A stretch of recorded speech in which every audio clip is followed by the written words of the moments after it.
সাইয়্যিদুল ইস্তিগফার, ক্ষমা চাওয়ার সবচেয়ে শ্রেষ্ঠ ভাষা আল্লাহুম্মা আনতা রব্বি।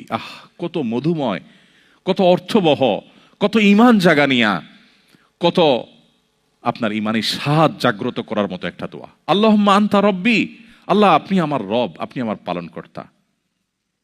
আল্লাহুম্মা আনতা রব্বি লা ইলাহা ইল্লা আনতা, আপনি ছাড়া সত্যিকারের কোনো মাবুদ নেই। ওয়া আনা আবদুক ওয়া আনা আলা আহদিকা ওয়া ওয়া'দিকা মাস্তাতা'তু, আমি আপনার গোলাম, আপনার সঙ্গে আমার ওয়াদা রক্ষা করার আমি চেষ্টা করি, মাস্তাতা'তু, যতটুকু সম্ভব হয়।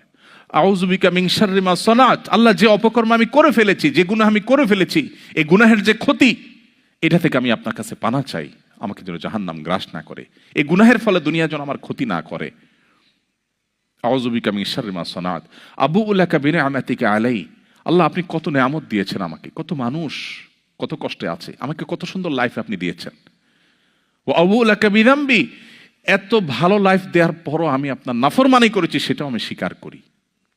ফাগফিরলি, অতএব আপনি আমাকে ক্ষমা করে দিন। ফাইন্নাহু লা ইয়াগফিরুয যুনুবা ইল্লা আনত, কারণ আপনি ছাড়া আর কেউ ক্ষমা করে না। ভাইরা আমার, আল্লাহর কাছে চোখের পানি ফেলে সিজদায় গিয়ে একটু মাঝে মধ্যে একটু চোখের পানি ফেলে দোয়া করে কেঁদে কেটে দেখবেন, আল্লাহর কসম পৃথিবীর কোনো কিছুতে এত স্বাদ নেই আল্লাহর কাছে ক্ষমা চাওয়ার যে স্বাদ। কারো কাছে ক্ষমা চাইলে ভালো লাগে না। আল্লাহর অলৌকিকত্ব যে তার কাছে ক্ষমা চাইলেও আপনার অন্তর দেখবেন, একটু চোখের পানি ফেলে যদি 2 মিনিট দোয়া করার সুযোগ পান, যখন উমরা যান, রমজানে যখন দোয়ার সুযোগ হয়, অথবা সারা বছর যেটা হওয়া উচিত, এই দোয়ার পর যে ফিলিংসটা হয় সেটা খুবই তৃপ্তিদায়ক।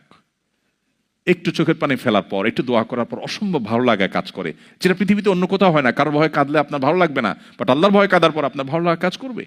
সো এই প্র্যাকটিস আমাদের হওয়া উচিত নিয়মিত। আল্লাহ আমাদের তৌফিক দান করুন।